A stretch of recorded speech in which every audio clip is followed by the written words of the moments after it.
All right, we are up to season 1, episode 8 of The Wire, First Watch, Rewatch. Welcome to First Watch, Rewatch. And the lessons, right? That's what this one is. So we start off with the cold open with McNulty walking around with his sons. What was the quote this episode? Was it best not, when you come at the king, best not miss? Was that it? With the king, you best not miss, yeah. Okay. McNulty with his sons and walking around the market, little indoor market, and we see Stringer Bell, and I don't know, another great Father of the Year moment. McNulty sends his kids on a, what do they call it, front and follow? Yeah. I'm not going to lie, man. I was almost disgusted by this. I'm like, what are you doing? This is Stringer Bell. Granted, he's not necessarily a violent criminal per se, but he's involved in a violent criminal organization and you have your kids playing with him. I don't know. I was a little, man, this guy's a shitty dad. It's funny how McNulty, from episode 1 to now, I've definitely grown to dislike his character a lot less based on his actions. So it's funny because he calls him, right, the black guy over there or something, he says, and the kids are like, you're supposed to say African-American dad. it's funny. I feel like we've gotten like 2 scenes with him and the kids, and both of them have been pretty disappointing. So they do this. They go through the market. They're following Stringer. Stringer goes outside, inside, back outside. Basically, McNulty loses the kids. But the kids Stringer changes his entrance or something. It's a little mishap where he goes to a different exit. Mm-hmm. And the kids actually write down the license plate of the car that Stringer gets into. And, well, McNulty has to call security to get the kids. Right. So we go to our credits. We get our quote, "Come at the king, you best not miss," with Omar. Mm-hmm. And the pit phones have been yanked out. So Freeman yanked them out last week. Yeah, there's no connection. And so Freeman, this is a term again that they use all the time, changed up, right? They're going to change up. And so he tells them they're changing up. They figure they probably spooked them. They've had a lot of bad shit going. Avon, we already saw from the previous episodes, is getting a little bit paranoid, even if the rest of the crew isn't. They don't have a clue what this interrogation or what this investigative tactic is, if they're not arresting their guys, if they're just letting them go, but they're picking up the drugs. They can't figure it out. And so they figure, at least now, they figured out the payphones. And Freeman's absolutely right. He and the criminals are one. Yeah. Freeman's my favorite right now still. So over Kima? Yeah. Freeman's jumped over Kima because he's just so integral in the investigation right now. Like, Kima's really just a soldier on the street. I mean, she's the most competent soldier on the street, but she's still just a soldier. Okay. And we see a little bit with that later on, but Carver and Herc are preparing for their sergeant's test. They're kind of obsessed with like ranking, right? That's what they keep talking about, stripes. There's no stripes in her shoulder. Mm-hmm. And we hear Prez tell the guys, hey, we need someone up on the rooftops, find out what they're using for payphones. They're not going to go, but Kima comes in, like you said, the most competent street soldier, tells them to go, and they go. So this sergeant thing, I think, is going to be a theme throughout for a little bit here for the rest of the season. Weebay stink. One who like takes a little more offense to that. Like, if you don't have stripes, don't talk to me. Like, you're above me. Mm-hmm. Weebay, Stinkum, and Servino bust into Omar's place. They find pictures of Brandon burning his van, and kind of while he watches from across the street. Mm-hmm. Yeah, we get a little bit more of a glimpse into Omar's world. As far as, he's staying with that girl that we saw from a few episodes prior that he gave the free drugs to. Yeah. And we see now how she's paying him back. Mm-hmm. And even asked, do you want any, he's giving her drugs again. She's asking, do you want any money for this? And he doesn't want anything for it. He looks was that what that was? See, I wasn't sure if she was offering him a hit. I was a little... Oh, well, she said ends. So I figure ends to mean money. But again, that took me ends on this, like you want the last of it before I finish it off. But yeah. Oh no, I that's how you took it. Yeah, that's what I thought. Yeah, but I'm not familiar with heroin. Well, trying to make ends meet. Yeah, got it. That's how I took it. But it probably took me a while. I mean, Omar's not a drug guy as far as doing drugs. That's I didn't see that about him, so I'm like, I must be misinterpreting that. Yeah, so I think it took, but you never know, I guess. But it probably took me a few watches to realize there'd be no reason to get into that with him. Mm-hmm. So now we get McNulty running down Stringer's number, tells Bunk about what happened with his kids. He's kind of not surprised, but surprised. The family McNulty. Hey, front and follow with your kids? He's like, yeah, man, he loves it. Fucking love it.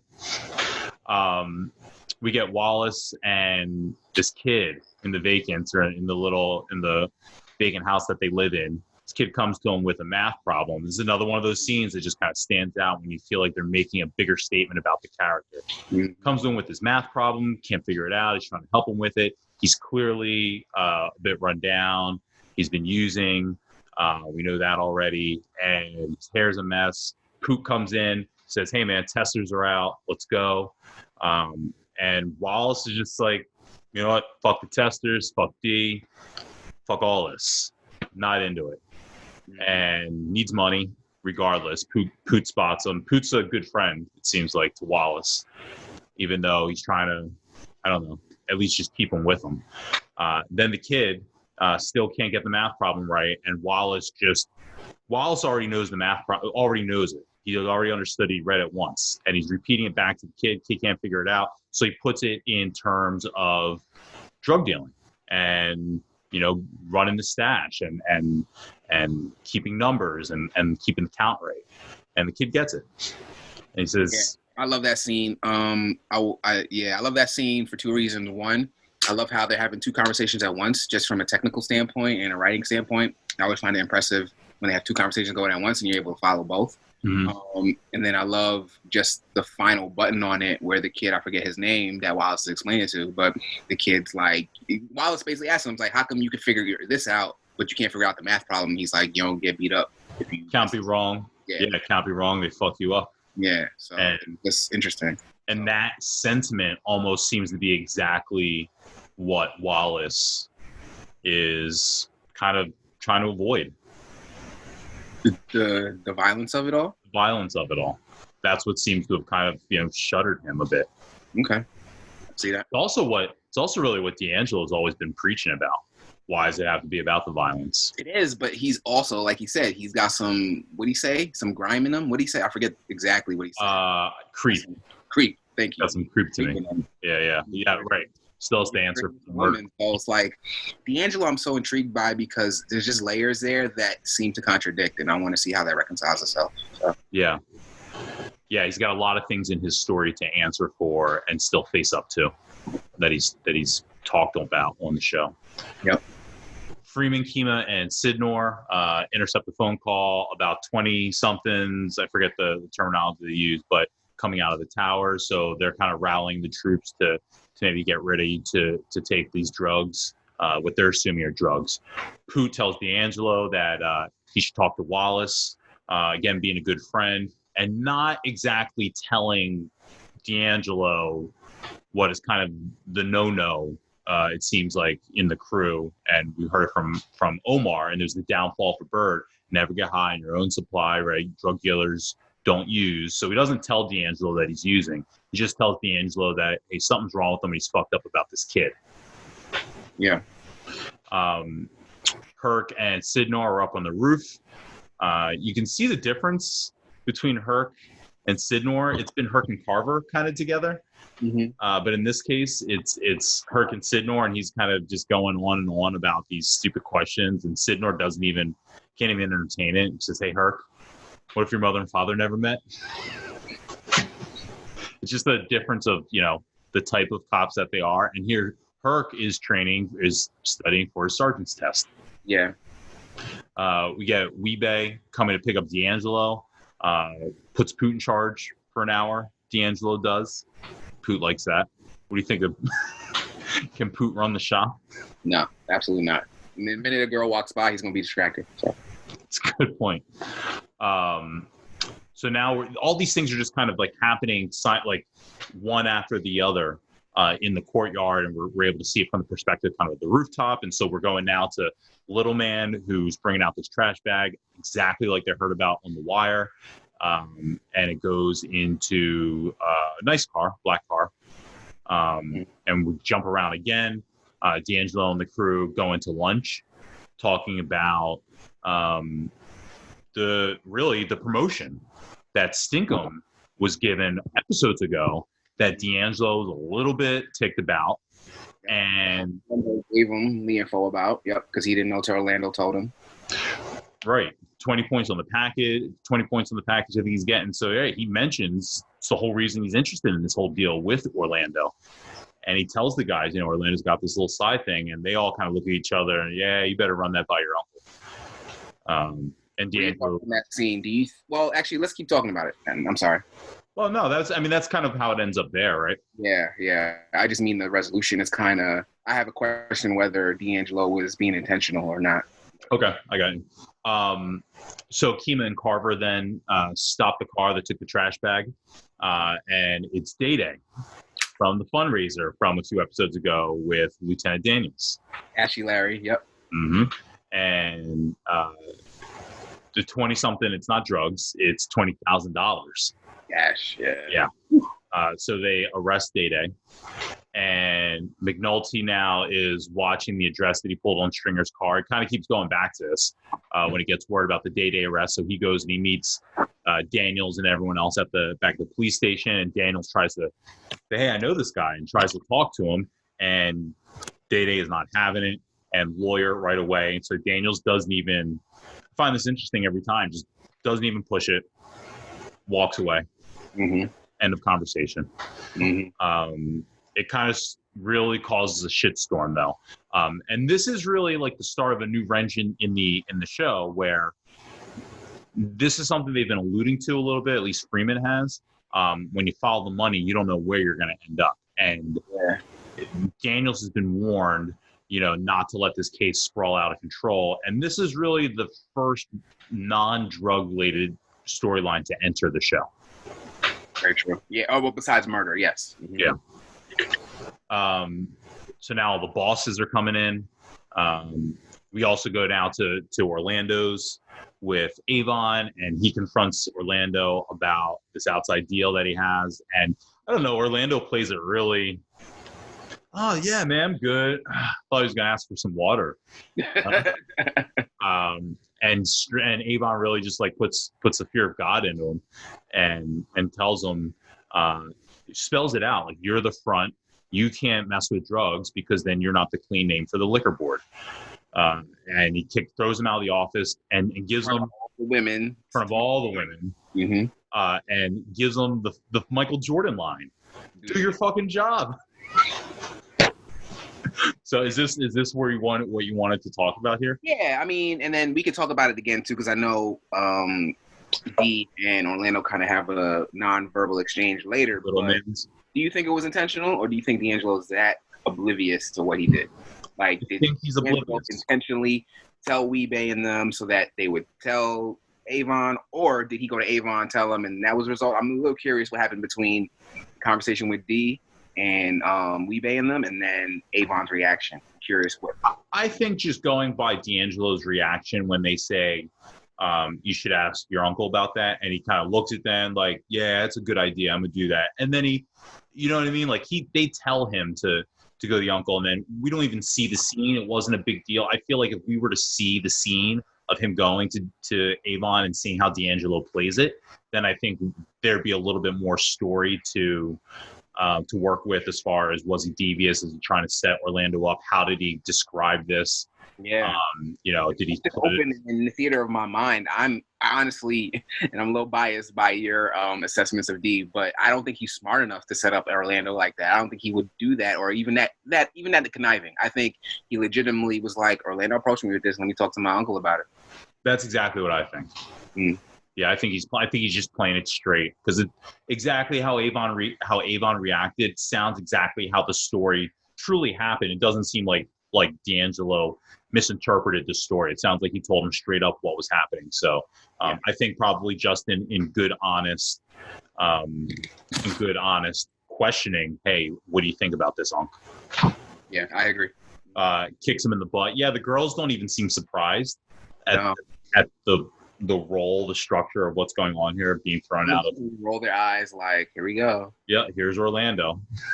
But I'm sorry, what's D'Angelo's side chick's name? I always forget her name. Sardine, yeah. It kind of lands on her at the end of the scene, doesn't it? Or at the beginning? I'm trying to remember where.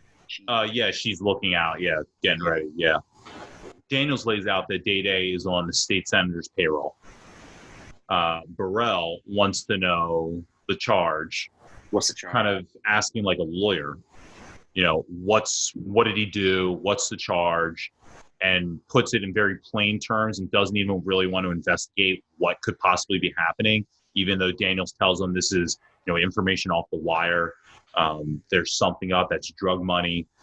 They've confiscated the money the police have. And that seems to be what pisses Burrell off the most and tells him, I think the term is, you shit all over me, you shit all over the department. Anyone that's had like a bad confrontation at work, when your boss tells you something like that, that's like scary terms when they say you shit all over me. Yeah. And they kind of have this relationship, as McNulty pointed out, that like he goes directly to him. He doesn't even necessarily go to his superior officer. Like that's his guy. So he's an ally or jeopardizing that relationship at least. Yeah. So they have to give the money back to Day and they have to let him go. And Daniels goes out to the elevator, and we were talking about this after we watched a little bit more, as far as what was the exact meaning of how this all played out with McNulty confronting Daniels and McNulty basically almost throwing it out there, like what we felt kind of got squashed an episode or two ago, that Daniels isn't dirty, but kind of floats it like basically when Daniels, you talk about chain of command. What's he got on you? Well, and why would you go directly to him? Why aren't you going to your superiors, the majors, or anything like that? Why are you going directly to the deputy ops? And Daniel says, "What are you saying?" And McNulty's like, "Hey, nothing." And he really takes offense to that. Daniels does and says, "Goddamn right," something like that. And then McNulty still can't let it go and throws it out there and says, "Does he have something on you? Yeah, what's he got on you? Got something on you?" And McNulty can keep his mouth shut because he's anyway. I don't know. I just can't. Keep I don't know because I don't know where that's going to lead. It might not lead anywhere, but in my mind, I'm like, bro, like you have this privileged information that you're almost letting loose. I don't know. It's kind of risky. That he's been investigated. Mm-hmm. Yeah, he's almost pushing him a little bit, almost to break. But Daniels just kind of shuts it down and says only ranked. That's all that he's got on him. So, but we get a little bit more into this. Watching, I didn't get that exchange, and you had to explain for me. It's like, what he got on you only ranked, meaning he's above me, and that's it. I'm clean, so don't imply anything else. Yeah. So we'll talk about it after a couple scenes, but yeah, the whole question again of is Daniels dirty is kind of back. It is back, and you know what? Even though they're setting it up to make it seem a little more like he might be, I still he seems like such a straight shooter. I can't see it. I know he's ambitious politically, right, but I don't know if he's dirty. But D'Angelo arrives at the Stinkum celebration, which is at Little Man's. Everyone's getting high, and the whole scene is just off. D'Angelo's asking, what about the rules? And they're saying, fuck the rules. And there's this in terms of using your own product. I wonder if that was their own stuff. Yeah, actually. What else? What other rule would they be referring to? I would think just in general not to get high. I would think. When we saw Bird got high, was getting not just buying the drugs, but getting high in an actual, house that wasn't his. So I would just think you just don't do it in your hood. But that's when we also get that look between Orlando and D'Angelo. The black eye or whatever. Yeah, he just doesn't. And Orlando has no desire to like acknowledge D'Angelo. But D'Angelo doesn't seem to get it, right? He seems just like, why would you? Well, that's why I was kind of unsure, because if I'm reading the reactions and I'm adding dialogue to those nonverbal reactions, Orlando's basically saying, bro, you got me fucked up. I'm mad at you. And D'Angelo's looking at him like, I don't know. I don't know what D'Angelo's saying. Is he saying that's your fault? Is he saying I didn't know that would happen? I don't know. Well, the one thing that's really missing out of this is what did Avon say back to D'Angelo? How did they leave it? Did he say, oh, cool, thanks, nephew, thanks for telling me, Or did he give the heads up? He's about to get punished for this. And I bet he didn't. Just judging about how he talks to him about the murders, not even telling him about the other witness that's going to be murdered. Sure. Or even, it seems like he didn't even know, going all the way back to episode 1, he didn't know exactly how Stringer and Avon were going to get him off. He just had faith that they would. So yeah. Yeah, and when, and still not answering him when he said, if we did, we had a reason. If we didn't, we had a reason. And so I just think he underestimates his uncle. And so I don't think he knows how it played out, or even if it played out at all. Yeah, I'm sure he can put 2 and 2 together that bruise came from that situation. But beyond that, I don't think he's aware. Yeah. And Weebei's girl says she's gonna throw up. So Weebei throws her into the bedroom. And then we cut to Daniels and Marla, who's kind of like his coach, and they're talking about the case. And what we were saying earlier, as far as the senatorial aid, is the first criminal, violent or drug related thing. This is something sprawling out, and Daniels is talking about his fear of who knows where this thing's going to go. Yeah. Mm-hmm. But he relays the whole conversation with McNulty and says, he asked, what's he got on me? And she says, what did you say? And he doesn't even, the look is, what could I say? That was just the way that's unfolding. Beautiful. Mm-hmm. So at this point, then, what do you think then about? I don't know. And that's why I love it. It's very ambiguous. He's pretty much admitting to something here. There's something. There's something going on that he would prefer McNulty not reference or know about.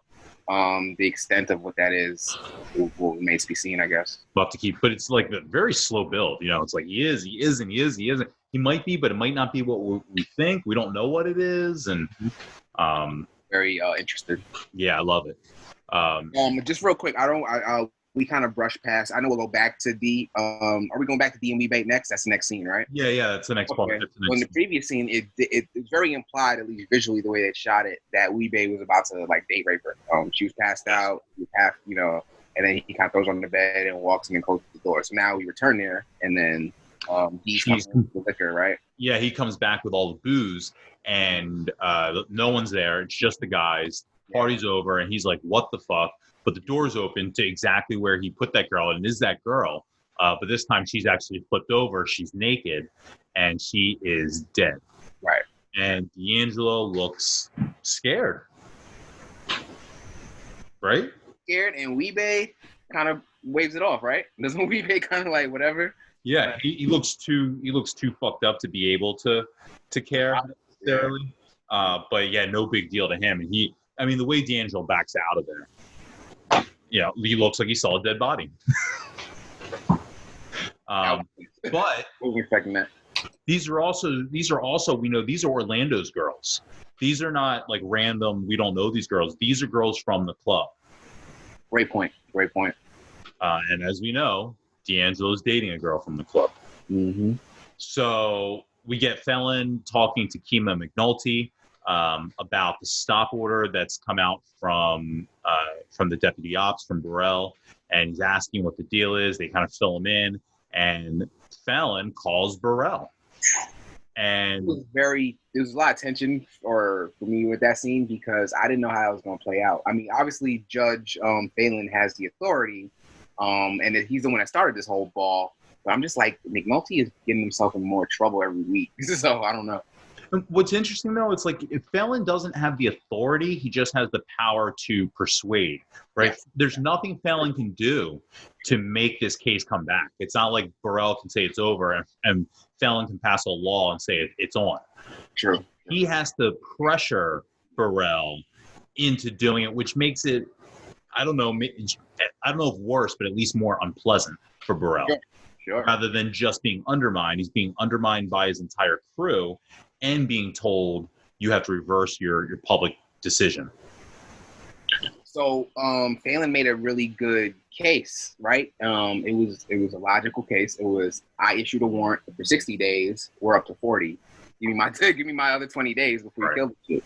So. And it definitely seems, and this has been the game so far, is just keep it going.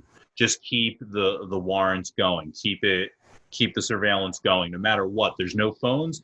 Who cares? Keep it going. And let's buy time to find something else to keep the investigation, to make the investigation warrant surveillance or whatever the move is. So they've bought more time now, another 20 days. Yeah.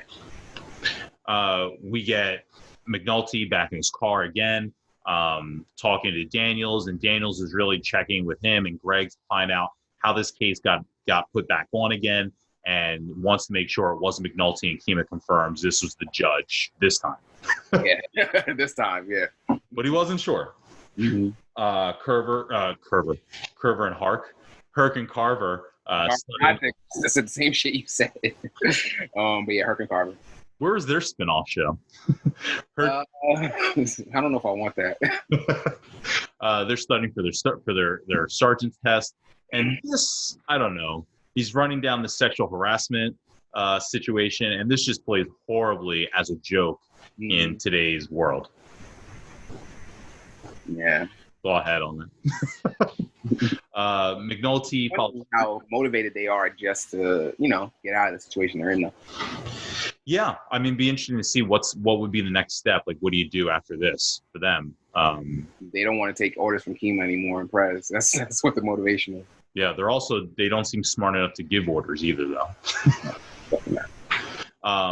We get McNulty following. He's just tracking Stringer. He's got the license plate, knows where the car's at, so he's tracked Stringer to. I think that McNulty stood out like a sore thumb at Baltimore Community College. That's the first thing I wrote in my notes. Is like McNulty is not, conspicuous at Baltimore Community College, in my opinion. What do you think?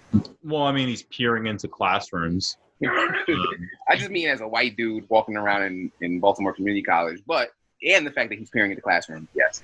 Yeah, I mean, but, outside of Stringer, who would recognize him to everything? I mean, other than there's a weird guy going around the school. Yeah. In and out, you would hope, so that, he doesn't draw too much of a thing. But we've seen people, you see people when they peer into the class, and you always see them, and Stringer is, like, right there in eyesight, or sight line of sight. Eyesight, yeah. And doesn't see him at all through the window. But McNulty looks amused, does he not? Yeah, he amused and or almost like, wow, this guy really wants to be a businessman. Almost like incredulous about it. Like, yeah. What do you think when you saw this? You see Stringer in this macroeconomics class at community college. Oh, perfect. I mean, his character already kind of implied that he was on more of a capitalist than a criminal. And then this kind of reinforced that. We get Carver panicking on his sergeant's test. Herc seems to have no problem at all. Yeah, cracking jokes. We go now we find out what Stringer's doing with this. He's got like a paper store. Yes. Yeah. Whatever. This is funny. He's just yelling. I imagine he took some of his guys from the drug operation and put in the store. He does that. Like, yo, this is not a front. This is gonna be a real business. Mm-hmm. And you're not gonna bring that corner bullshit in here. And he's like, it's funny when people learn stuff or hear stuff and then they recite it. We've talked about it with D'Angelo, kind of reciting things that he's heard in the past, and Wallace reciting what he's heard from D'Angelo in the past.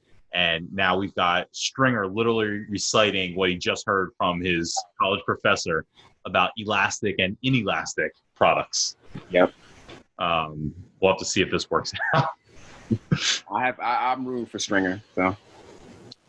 Weebay and Stinkum are finally going to make their move on Scar. They've been talking about this for a while, right? This is the whole buildup and the whole way that Stinkum's going to get his territory. They've got to kill Scar, which I'll be honest was always a little confusing to me, because tracking a character named Scar, who we don't really get to see face up when they're specifically mentioning him, and having this thing with Omar, who has a giant scar, would lead me to be confused about the conversation when they would. Fair enough. I think what helped me keep track of it was they kept referring to him as from New York, so that made me differentiate that. Okay, Scar is a guy who owns his territory from New York. I don't know. Yeah. Good. No, it's a good call. But funny enough, as they're just about to make the move on Scar, and this gets me every single time, Omar just, hey now, and boom, hits Stinkum right there in the street, cut right in the shadows, I guess, between buildings. And Weebay takes cover. Scar runs off. He's gone. And Weebay takes one in the leg. And that's kind of where it lays out. There's always this rat that runs across the street when Stinkum is laid out after Weebay's done. After Weebay gets hit and he's looking off, this little rat just kind of scurries off. Oh, really? I might not have noticed that. I gotta check that out. Yeah, it's freaky. And this is where we hear the quote from the beginning of the episode, "Come at the king, best not miss." Mm-hmm. Come at the king, best not miss. And then he just kind of disappears. I just gotta say, man, this was an amazing scene for me. This was like one of my favorites so far. I know I'm only in season 1, but the way he came out the shadows, the build up to it, the cat and mouse game, all episode where they were trying to find him and he pulled up on them. Mm-hmm. I mean, Omar is coming up there as a top character just on how he played that out. Like, I love strategic moves. I love the again, that's why Freeman's my favorite, because I feel like he's one of the smartest characters. But Omar, man, he's a genius too. Yeah. He's it's why he's a favorite of a lot of people, and you at least heard about him as a character, even if you didn't know what he was about yet. Yep, and after that he lived up to it before for me, but this was like his biggest moment so far. Him taking out who did he take out again? It wasn't Weebay, he took out Stinkum. So now Stinkum's not getting that property after all that buildup. Man, maybe we should start doing the RIP board or something, maybe. I don't know. Ooh, okay. Who else have we lost so far that's of note? Anybody? No.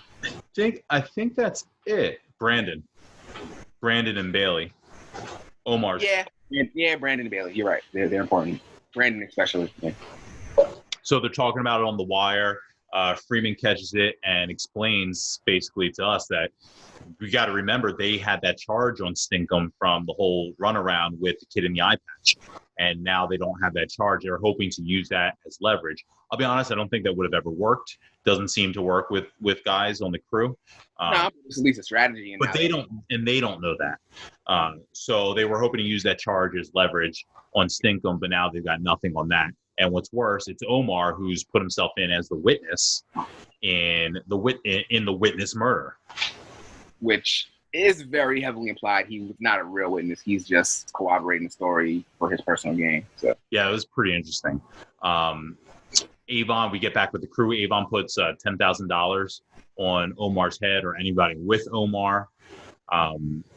We get a little bit of finding out what happened to Weebay. He went to the hospital, told him he caught a stray bullet on the corner, let him go.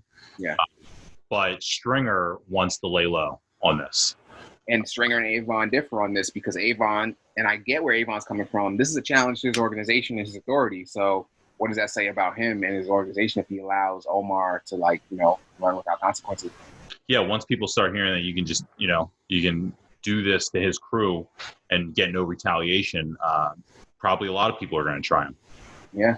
Mm-hmm. We get to see the girl looking out for Omar's van when McNulty gets in touch. And that's how the message gets to Omar. They try to talk to him about Stinkum. He basically admits it, that I killed Stinkum and I shot Weebay in the leg. And they tell him, we need you to lay low. And he tells them, listen, the game is out there. And this rings true for so many people when they say, why do you need to carry a gun just in the inner city or really anywhere? With Second Amendment, and people always say, what if someone else has it? And this is Omar's life. He's Omar. And also, I mean, let's be honest, he's not being truthful with them. He's telling them he may lay low, but he's not gonna really. Yeah, he's on a revenge. I mean, this is revenge for Brandon. This isn't even this isn't even about money for him. And yeah. But he tells them what he thinks they want to hear, and he leaves. And McNulty says, "Are we still cops?" They just let a murderer walk off. Yeah. Now, do you think they're giving him too much information on top of that? Because I just have that written down all over. It's like they give him so much information. Granted, he's not a prosecutor or law enforcement, so what he does with that information is limited. But it does give him an advantage on the streets, I think. As far as knowing that they had a charge on Stinkum, or just stuff like that. Knowing they had a charge on Stinkum, so then he knows, the stash is watching and stuff like that. Bird is in jail. Yeah, he knows way too much about Avon's organization to be an outsider. I feel like he just is equipped to hurt them since he's such a small force. You know what I mean? He can do these guerrilla attacks on them, and he has all this information from the cops. It's almost like a two-sided war. It's true. I think we've also seen though that like Omar's the type that like he's sitting and waiting and just watching. You know, in earlier episodes in his van, just watching the crew. So I feel like it's information he would know or figure out at some point anyway. That's true. McNulty as Bunk to lie to Cole, who's a detective in the homicide department. Yeah, that was a tough scene because, you know, you're taking a collar from a coworker. And basically the problem here is that Omar killed Stinkum.